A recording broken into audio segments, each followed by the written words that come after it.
Boa noite. Meu trio é composto por eu, Camila Lima, Jane Moraes e Ludmila Batista. E nós ficamos responsáveis pelo mito número 3. O português é muito difícil. Eu vou começar falando sobre o preconceito que as pessoas têm de falarem que o brasileiro não sabe falar português. Por que o brasileiro não sabe falar português?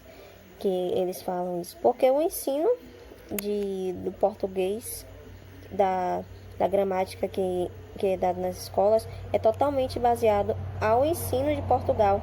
Um ensino cheio de regras, de normas. E com isso, os brasileiros acham o português muito difícil, porque é um português cheio de regras. A partir do momento que o português for baseado ao português do Brasil, a gramática do Brasil, eles não vão querer mais voltar para a gramática de Portugal, porque o ensino é cheio de regras. Uma criança tem a capacidade de dominar as línguas muito fácil. As pessoas acham que ficam surpresos porque a criança domina tão fácil a língua. Porque ela domina tão fácil essa língua? Porque ela convive com pessoas que falam aquela determinada língua. Uma criança brasileira, ela só vai aprender o português porque ela convive com pessoas do Brasil. Uma criança brasileira só vai aprender o inglês ou outra língua se ela conviver com pessoas que falam aquela determinada língua. Então a criança ela tem a capacidade de aprender a língua, sim, mas ela precisa conviver com pessoas que falem aquela determinada língua.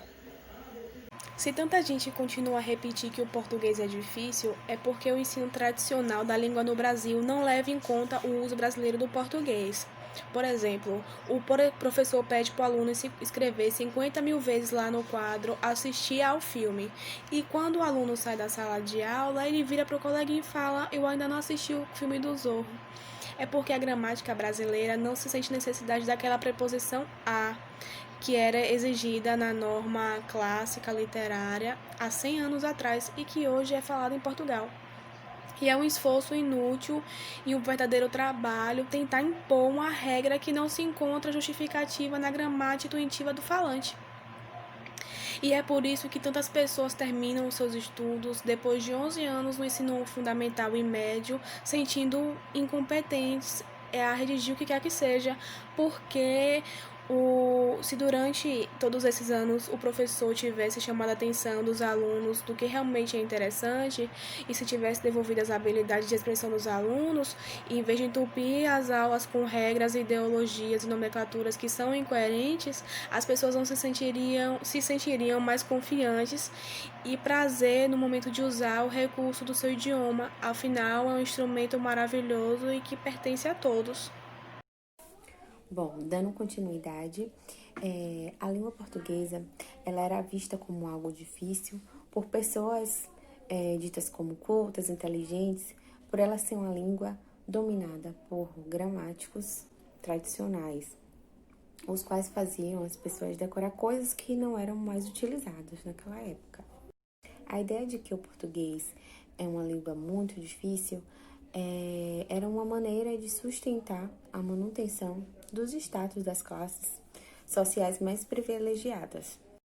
E sustentar o fato de que o português é difícil é colocar uma barreira entre dois grupos, aqueles que eram tidos como privilegiados e que tinham o conhecimento, e aqueles que eram tidos como ignorantes, que precisavam realmente do auxílio de alguém que entendesse dos mestres e dos gramáticos da época.